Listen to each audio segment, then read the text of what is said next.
মেঘলা, কেন আমার কোম্পানির টেন্ডারটা রিজেক্ট করিয়েছো? আমি তো কিছু করি নাই, তোমার ব্যবহারের কারণে বাতিল হয়েছে। কি করো নাই সেটা বলো। কি করছি আমি?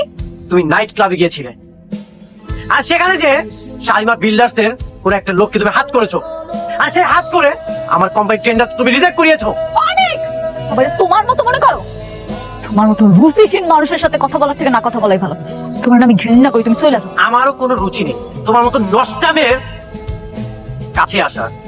আমার কালকের মধ্যেই কোম্পানির টেন্ডারটা লাগবে। তুমি তোমার নাইট ক্লাবের সঙ্গীদেরকে বলে দিও আমার কোম্পানির টেন্ডারটা যেন রিজেক্ট না করে।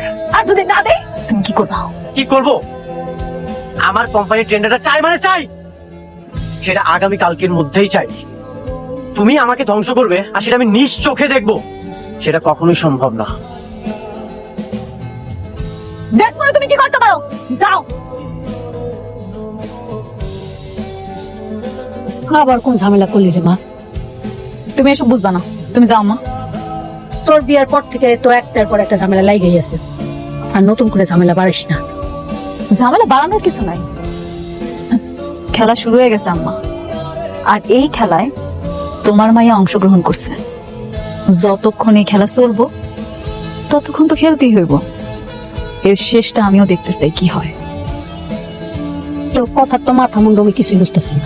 তুমি বুঝবা না, লভ করাই। কি বললো তোমার প্রথম স্ত্রী?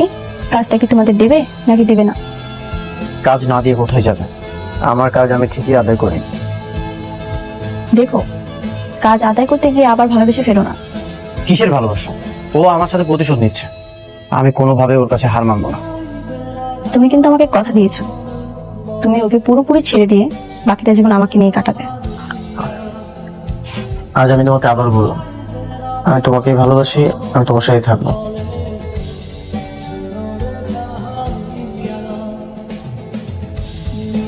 ম্যাডাম আসবো? আসেন আসেন। ম্যাডাম, জি। এই ড্রেসগুলো আপনার জন্য বানানো হয়েছে, এখন থেকে এগুলো আপনি ব্যবহার করবেন।